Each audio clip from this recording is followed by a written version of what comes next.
I just do it so I get a good start, and then I'll let it go. But yeah, sometimes I gotta start and go a couple times. It's fucking weird just talking to yourself for 40 minutes about fucking nothing. Well, stories and shit. But it's fucking weird.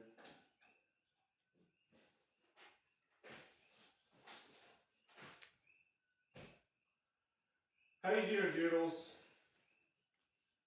Fine. Yeah, what you munching on there? Noise. What is it? Sunflower seeds? Yeah. Oh, it is? This is the, those are fun to eat outside. They're hard to eat inside. Mm-hmm. Where are we at, Doodles? Tell them. We're in the fucking fortress. What are my other spots? This isn't on the lava. This is where we stay. What? Right? Huh? Oh. Uh-huh. Usually, I think everything when I'm done, I didn't want the house last time here. But every other time I've been out on motherfucking the lava flow, call upon up. But now we're here, Paul. I'm with Doodles. I think in a couple days, I gotta upload this shit. And I'm fucking back. Tell you some fucking stories. Because the statute of limitation has worn off, and I can tell you some stories. Not all the stories, but some stories. No one listens to this shit yet, but my brother. And he was telling me, I didn't talk anything about being a comedian. And I thought, yeah, I guess I should mention that. I think I barely mentioned that. Something about gigs here and there, but I don't actually talk. Only actually describe. I'm a fucking aspiring little pocket full of dreams comedian. Me, I just want to be a little star. I just want to, woo.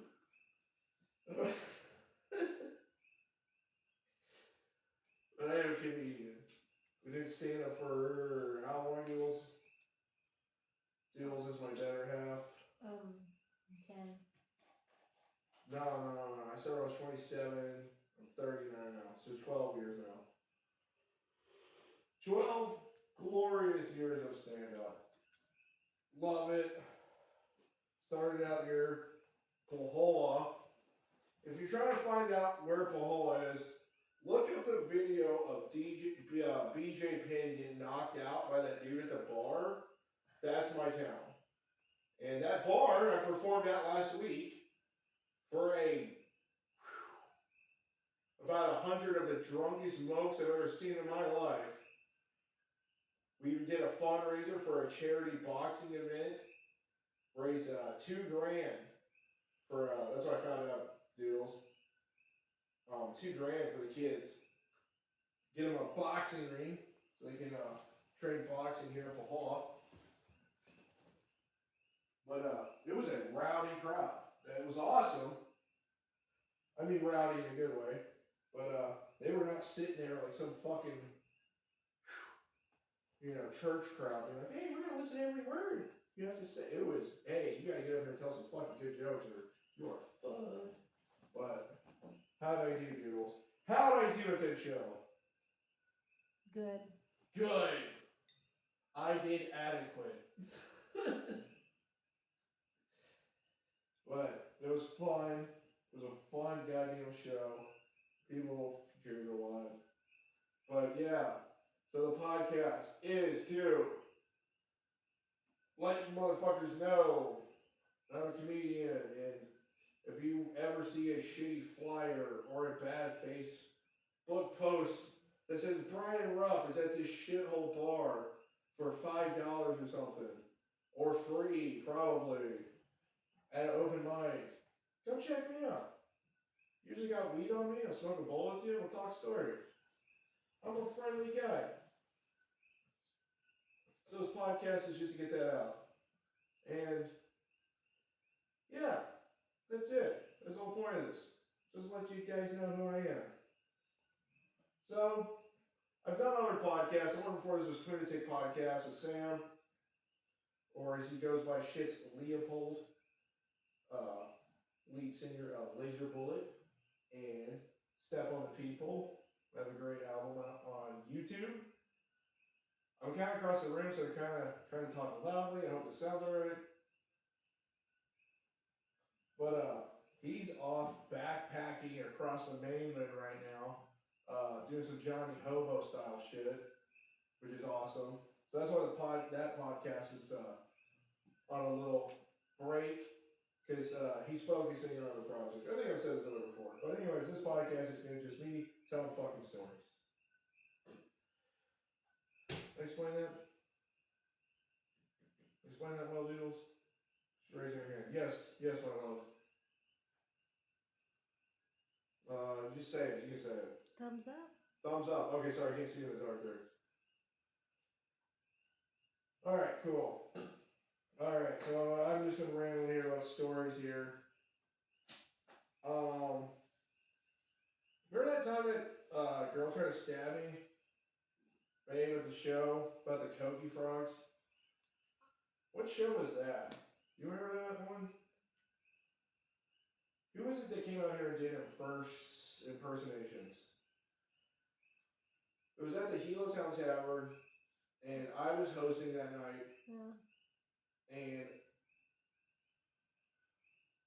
I remember them doing impersonations, and then I was hosting and wrapping up the show, and I got on the stage at the end, and I was like, hey guys, I can do impersonation too.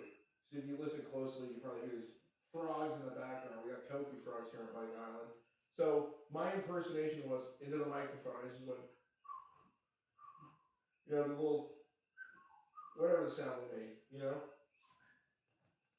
The sound they make, which is, I can't whistle right now, I'm sorry, I'm an idiot. But I did that into the microphone. Everyone laughed. Ha ha ha ha. Koki frog. Ha ha ha. And I was like, all right, you know, good little nice clean corny joke at the end. Thank you guys for coming out. You know, mahalos. Then we were in there hanging out, and then we saw one of the servers fighting a white woman with long blonde dreadlocks down to her ass, and they got her on the ground, and they were like stepping on her dreadlocks so she couldn't get up, and they were like screaming at her, 3 or 4 people, and then I saw this like 12-inch butcher knife that was in her hand, and they're like holding her, like stepping on her wrist, you know, so she can't get up with this knife. And yeah, remember she came in to stab me because she said she was crazy and said I talked to her through the Koki frogs. At that venue, we perform outside, so you can just hear us from the sidewalk. She's walking down the sidewalk, hears me say that about the Koki frogs. I was like, oh, he's talking through me through the Koki. This is what she said, because I talked about the Koki frog. So she walked into the venue with this like 12-inch butcher knife to stab me. But then the server said, excuse me, miss, you gotta have a mask on. This is during COVID. And she just pulled out the fucking knife and was like, I'm here to murder him. And then they like jumped her. Remember that? I think so. Yeah, you remember it. It was, I don't want to say everyone's name, but you know who it was. It was so-and-so's daughter. You know who I love at the tavern? It was her daughter. Remember? And it was they were right in their smoking section. Yes. Alright, yeah, just tell them yes, so it doesn't sound made up. Just agree to this made up story. It's not made up, it's true. It's true. Yeah, And they call the cops. Yes, okay, yeah. And the other time I was there, I remember Callie, our friend, went to do stand-up. Well, she tried stand-up like 2 or 3 times, like 10 years ago. And she went on stage and did her material, and she got off stage, and she was like, how'd my set go? And I was like, I don't know. I couldn't pay attention because that guy was getting stabbed over there. Remember that time? That guy pulled out the knife and George had to break it up? Yeah. Had some rough gigs here. People talk about the fake label, they've got rough gigs. It's like, woo! Fucking shit goes down out of here, man. I had crazier stories than that happened on stage. I've had people jump on the stage and try to attack me multiple times. And if you're ever on stage and that happens, I don't know. I haven't really talked to other comedians that have deal with this, but if someone jumps you to get on stage, like jumps on stage to try to beat your ass, A, you should have a knife in your pocket. It's good to carry a weapon.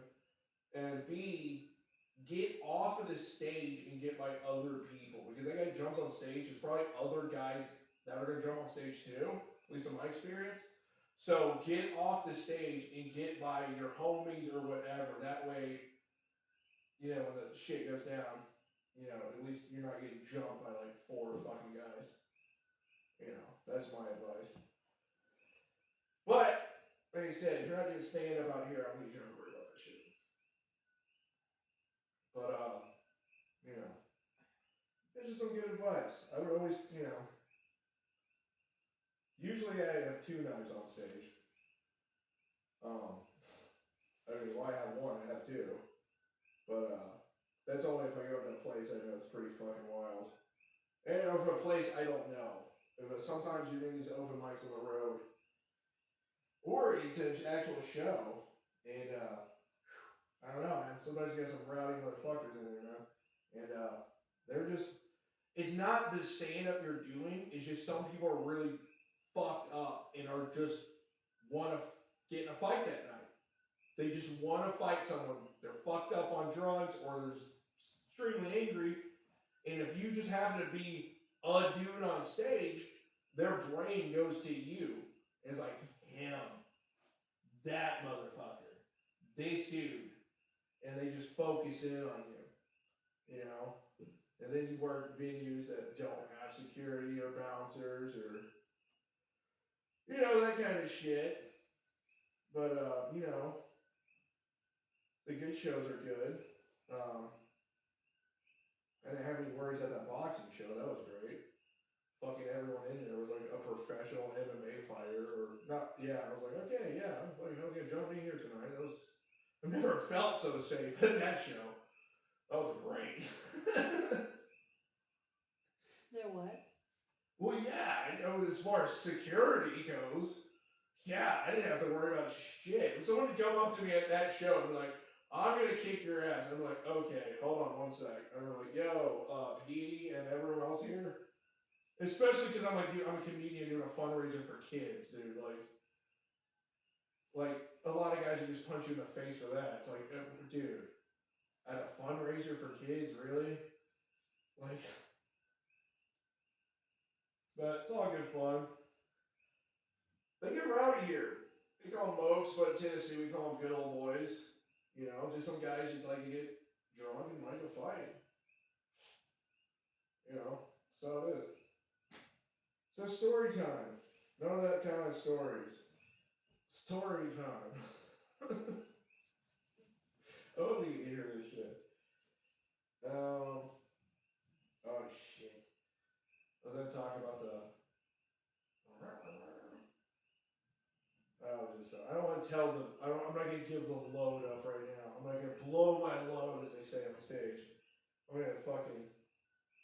Alright, so we're gonna take you to the time machine. It is the year 2000 and I don't know, 7 or some shit. So when I lived in Tennessee at that cool house in Tremont, which I've talked about, my neighbor had a cat named Mayor Bob. Mayor Bob. He'd hang out with me on the porch. I've talked about this. This is the last time I lived in Tennessee. And I was on probation. I will tell that whole story in another thing. But I was in probation at the time.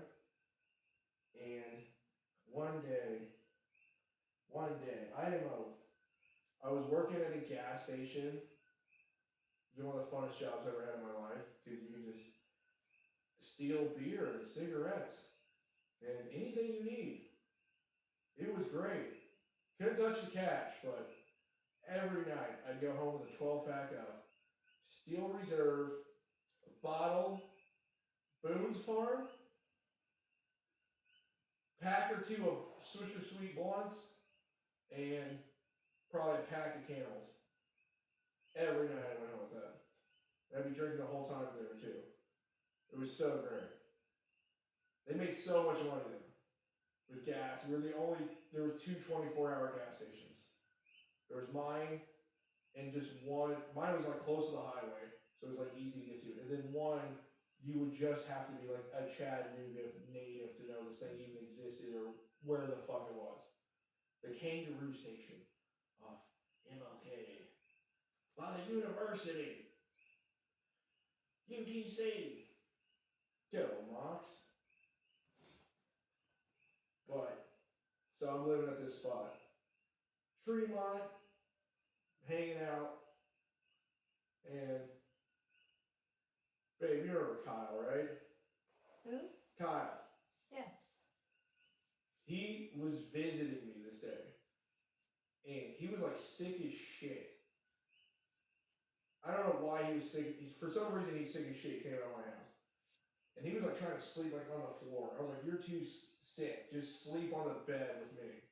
Right? Because we were like, the guy let me live with him when I got kicked out of my parents' house and shit in high school. We were, you know what I'm saying? We were like brothers at that point. So I was like, yeah, just sleep in the bed with me. No homo. You know? We were both like, got girlfriends at the time, so it wasn't like weird. You weren't naked, were you? No. Jesus Christ. Our shirts were off, I think, which is pretty gay, but definitely pants on. Kept the kissing to a minimum. Nothing gay. But it was just funny because we're just sleeping in my bed together. It was a big mattress, you know, we're not touching each other. It's just part of the story. Probably could have left this gay part out. But a friend, I can say his name. I'm sure he doesn't want this known. He came in to our place. I think he just walked in the front door. We were tight like that, my friend that came by. He just walks in the bedroom. And he's like, hey, bro. Oh, my God. And me and Kyle, we're like, hey, buddy. You know, we hammed it up. We're in bed together. We're like, hey, what's up? You're interrupting us, man. What's going on? And he's like, Jesus Christ, dude. And we're like, you know, we just think it's funny. We're like hamming it up and shit. You know, we were butt fucking. What the hell you want? It was like 7 in the morning or something. It was like, all right, seriously, joke's over. Yeah, no, we were butt fucking. Ha ha ha. But seriously, what the hell you want? Like, he's sick as shit. He's like, what do we want? You interrupted our snuggling. And the friend that came in, I'm just going to call him friend 1 or Oodlewall. I will refer to him as friend 1 or Oodlewall. Will be his code name. Is this one I gotta use a code name for? Friend 1, Oodlewall, which is the name of my high school. He grew up in that area. Was a good old boy, in a good way. Not get drunk and attack a comedian on stage, but you know, we go mudding, drink some beers. His family had a big old farm out there in Tennessee. You know, he was a good dude. Really good dude. And he was smart, so he went to college and shit. So he was in college at the time. Friend 1, Oodlewall. The guy that came in to the house that interrupted me and Kyle Snyder. And after the laugh, we're like, what's up? And I'm like, what's up? And, I get out of bed, and I'm like, probably start smoking a roach in an ashtray from the night before. I'm like, what's up, man? He's like, I need a favor. And I'm like, yeah, what do you got, a truck stuck? We need to go get out of the mud, or what do we got? We mud, or what's up? And he goes, I go to school, right? I'm like, yeah. You go to UTC. Like I said, statute of limitations. I'm like, yeah. And he goes, I have final, dude, big final. We're like 22, 23 at this point. You know, I graduated in 04, so they're like, and he's like, this is the last thing I need to get my bachelor's degree. I've been in school like 4 years now, 5 years, whatever it was, 3 years, whatever it was. But he was bachelor's degree, dude. Got one more goddamn course. I've nailed everything. I got this last course, dude. And I am not prepared. I'm not going to pass this final. If I do not pass this final, I have to do another semester of college. I do not have the funds for it. I don't got it. Family don't got it. I don't got it. I don't have the funds for it. How much was it? I don't know. He couldn't do it. That's what he tells me. Like I said, he grew up on a farm. Fucking. I'm sure they made a living on a millionaire. Maybe he don't want his parents to know. But who wants to take another semester of college? And he tells me this. I can't do it. So I'm sitting there smoking a roach from an ashtray, probably in my underwear, in my living room, probably pet Mayor Bob the cat. So I'm like, okay, what the fuck's I got to do with me?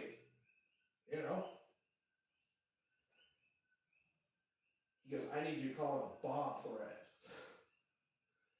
I'm like, whoa, man. This right thing, Kyle was like, I'm out of here. He just goes home. He's like, I did not hear that. I'm not in here. Goodbye. He left. Now it's just me and Oodlewall friend one. And I'm like, dude, a bomb threat. This is after Columbine. There was a time before Columbine in 9/11 where you could do a bomb threat and a fire drill, and it was just a big goof. Ha ha ha. This was after this. This was when it was like a straight up terroristic 9/11 attack. How it's treated nowadays if you do that shit. Just call it a bomb threat, see how much trouble you get in. It was like that time in America. Maybe even more. Because that was like 5 or 6 years after 9/11 or whatever. So I'm like, dude, I don't know, man. I'm on probation right now. Like, I'm already in a lot of trouble with the state of Tennessee. And he's like, dude, I need a solid. You're the only guy I know to do this shit. I need a solid. Like, I will owe you for life. I owe you one. Like, a body. I owe you if you need a body buried one day, you can call, like, I owe you one. And I never called him on this. And I will one day if I need a solid favor. Call friend A1 and say, dude, it is time to repay. And I said, okay. All right. Okay. Holy shit. So I'm like, where the fuck do I do this? Like, obviously not from a cell phone, not from a landline. So I'm like, I'll go to a payphone. I don't have a car. So I see Hinson, my buddy, who I've talked about on the podcast, and I go, bro, I need a ride to a payphone. And he's like, for what? I got call a bomb threat. And he's like, what? I'm like, yeah. I got a friend who wants a favor. Yeah, gotta do it. So I'm gonna do it. We're gonna pay phone. We're gonna call the shit in.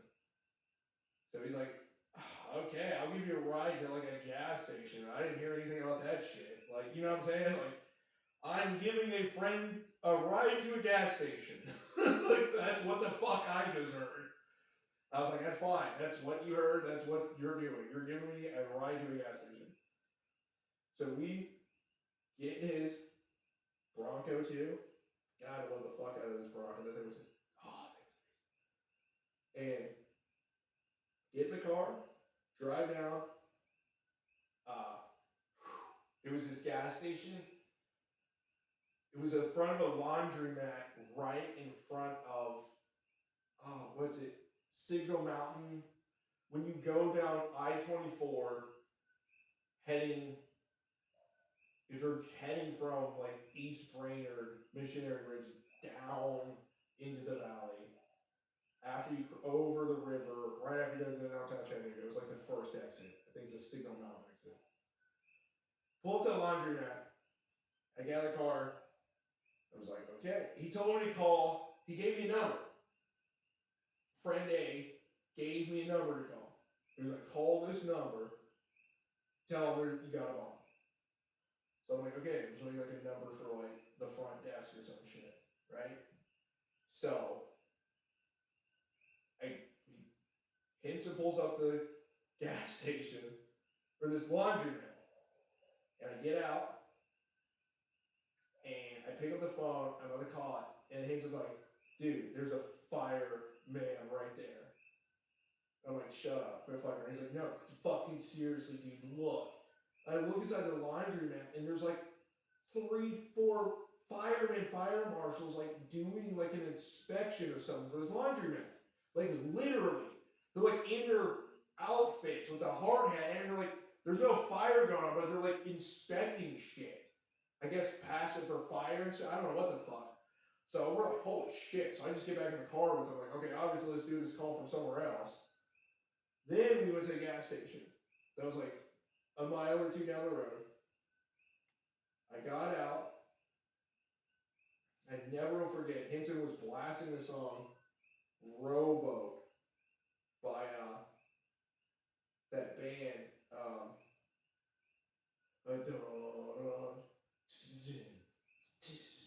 Coal Chamber.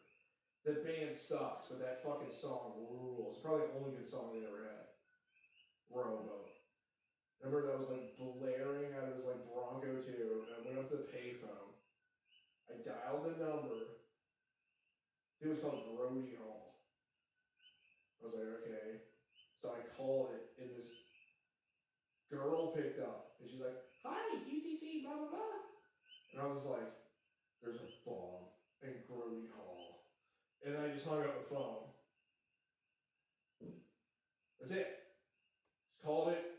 Sounded like a white girl answered. Said something, something. I just said, there's a bomb in Grody Hall. And I hung up. Alright. Hung up the phone. I looked at Henson. The song was still blaring. I believe I was wearing a Russian furry hat at the time for some reason. And I looked over at him. And he's like, you did? I was like, yeah, I guess.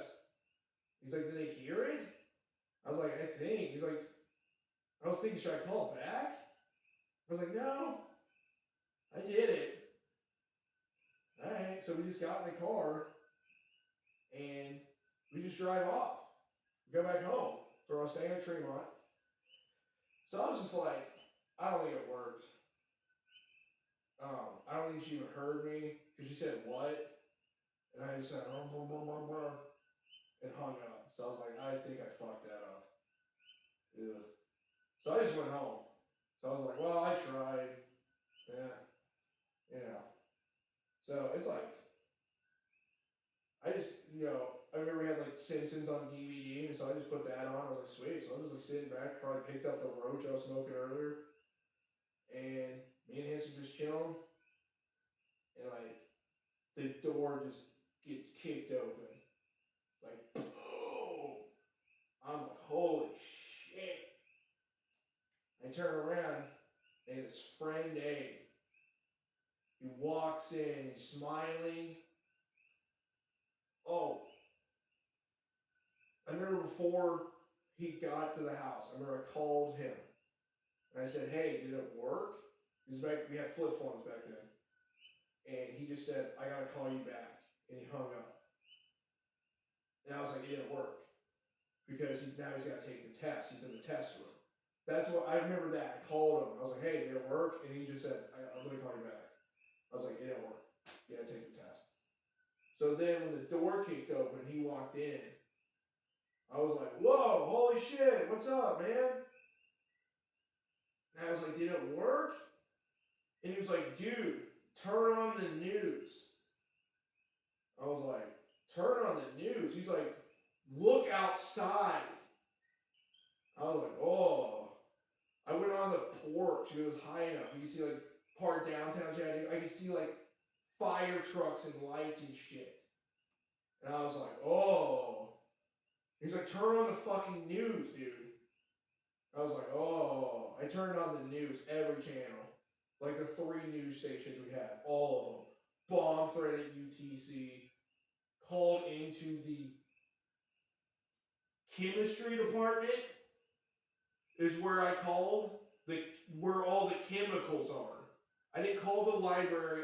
He didn't give me the number of the front desk. He was getting like a chemistry major. So I called, the number he gave me was for the front desk of the chemistry department. So when you call a bomb threat to the chemicals, they really flipped out. They evacuated all the dorms, like 4 blocks of downtown Chattanooga. They evacuated. I'm like, holy shit, dude. Like, I thought it was gonna be like when we were in high school and we just got to fucking stood outside for 30 minutes and went back inside. But no, dude, it was a huge deal. All over the news. And I'm just like, holy shit, dude, I'm getting so busted. And then, like, when he walked in, there was this fucking girl with him. And I was like, who the fuck is this? And he was like, don't worry, she's cool. I was like, fuck, dude. Fuck.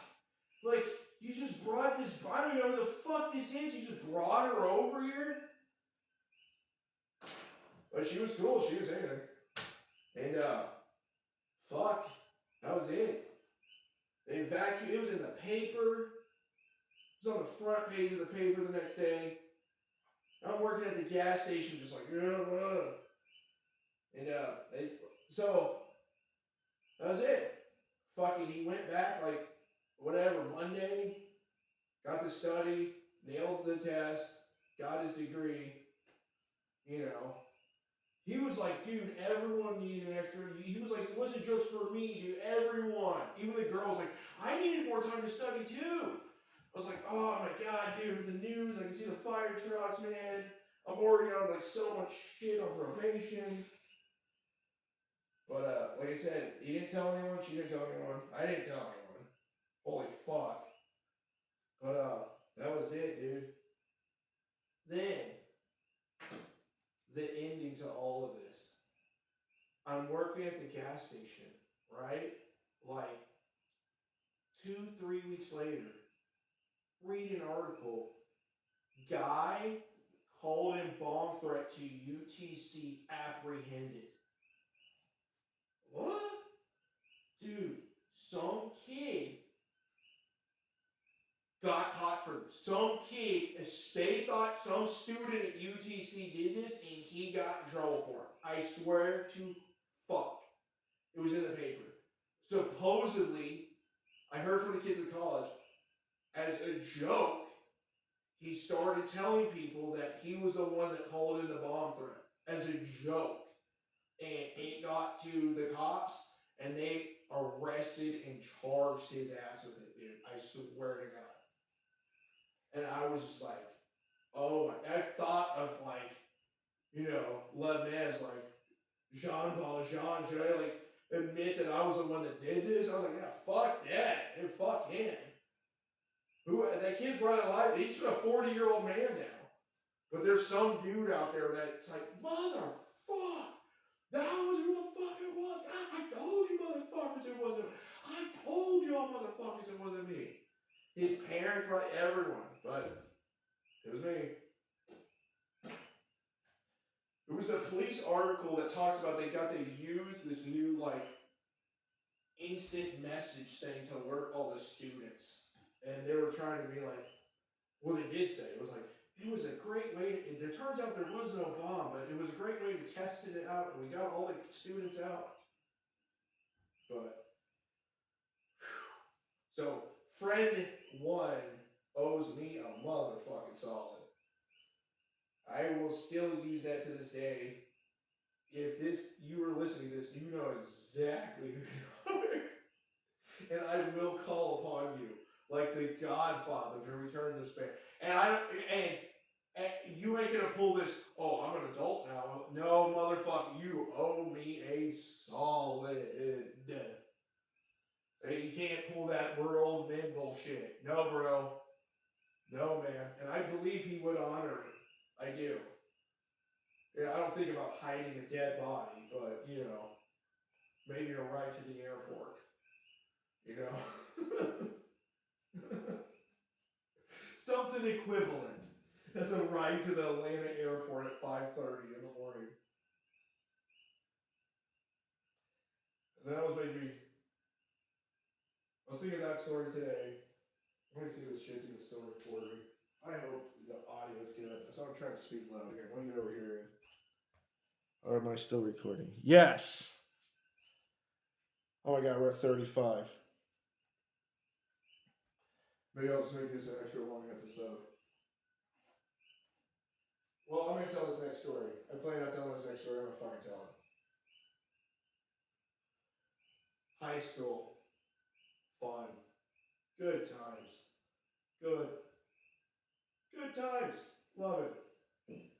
You know? You can act like a complete piece of shit and no one gives a fuck because you're a teenager. And you're allowed to because you're a teenager. They can't get, you're a teenager. It's so great. And in high school, here, I gotta get a butt here. I'm ready to pop it. I'm just gonna keep talking as I go to the back and get a piece of weed.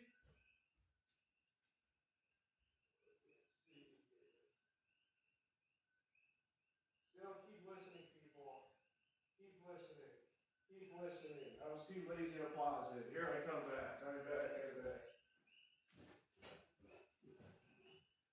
I was in high school with this dude named, I don't give a shit. This isn't about story. Oleg the Polak.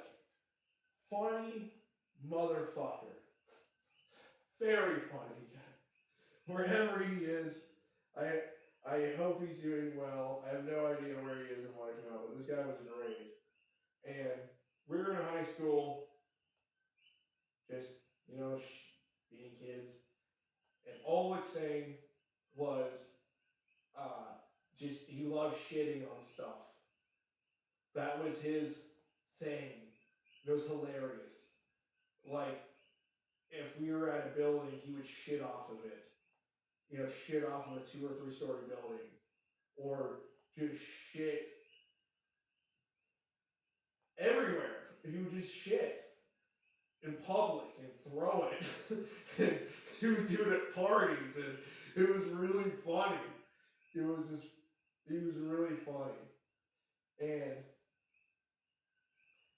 I'm in high school, going to class, and this Oleg, he shit in the bathroom sink of the boys' bathroom.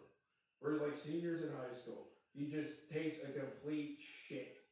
Like a giant turd. Right in there. Right? Hilarious. Already great. This is great. Right there. If this story ended right there, I'd be like, great story. It gets so much goddamn better. He shit in a fucking sink. Right? I didn't see him shit in the sink. The part I walked in on was after he shit in the sink, he went out to the hallway and got a janitor. It was like, hey, mister, someone put some like paper towels or something in the sink. I think it needs cleaned up. Something like that. He just said it was some paper towel. This kid did this with a straight face, right? I'm in the bathroom. I was going into the bathroom. I think I was walking in as he's pulling his janitor in. I don't remember if I was walking in or out of the bathroom. I think I might have walked out in the bathroom, saw the turd in the sink, laughed. Then Oleg is walking in with his janitor. And he's like, yeah, someone put like some paper towels in the sink. And this janitor saw it. It was like, man, there ain't no paper towel. It's a shit. What are you sick? Goddamn motherfucker took a shit in a goddamn sink. Sorry, that's not that loud. It's so fine. That's what he did though. He's like, God damn it. Fuck. You nasty motherfuckers. God damn it. And Oleg just stood there and was like, what? That's not paper towels?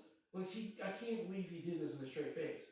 Like, the guy didn't even, like, suspect him. He did it so well. He's like, oh my god, that's, like, disgusting. And, like, so, I walk out of there, I'm dying. I'm dying. I'm laughing still. I'm talking about, right? So I go to my classroom, and everyone's like, "What are you laughing your ass off about?"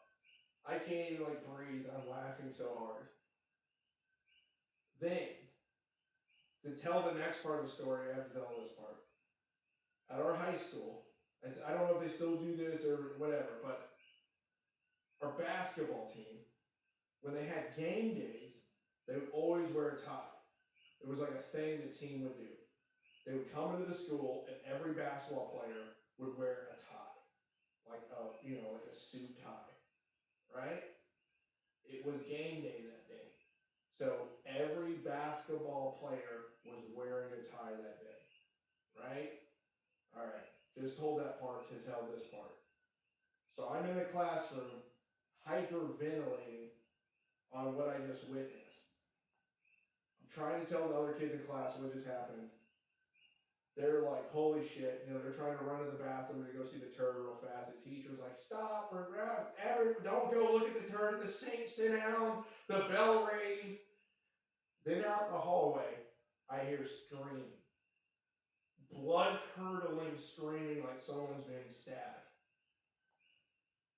I go out in the hallway. One of the basketball players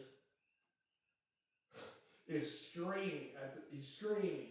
He's screaming shit and fuck. He's like, shit, fuck, ah, ah. What had happened? So, in between Boligan and janitor in there and us leaving, we all left the bathroom to go to class. So this basketball player, whose name was Hunter, was in the bathroom, had used the bathroom, went to go wash his hands. After he washed his hands, he went to the mirror to fix his hair. As he's fixing his hair, he's like, what's that smell? Something smells like shit. Looks down. There's the turd in the sink still, right? But his tie has gone all into this diarrhea shit. So he's screaming because there's shit all over the end of his tie. But you can't, to untie a tie, you have to like loosen it around your neck. So he's like flipping out, trying to like loosen it without getting shit all over the end of him. He's like trying to untie it, dude, with shit all over the end of it. And I see that immediately after that. I couldn't hold it. It was the greatest thing I've ever seen in my life. I will never see anything that funny again in my life. That all happened in like 2 minutes. It's the greatest thing ever. He loosened his tie. I never even thought of cutting it off till years ago. But he unloosened it, like undid the knot. Oh my God, it was the greatest thing ever. Oh, God, was that great. That is fucking over 20 years ago. We just had a 20-year reunion this year. And that's the only thing I would go there and talk about. Dude, you remember fucking Oleg and Pollock shit in the sink and then fucking Hunter got his tie in it? They're like, yes, Ruff, we remember that. Like, man, that was great. High school, huh? Alright, that's it. Check out some fucking shit social media if I've got some fucking shows coming up. Love you, motherfuckers. Stay strong in these crazy times. We will get through them.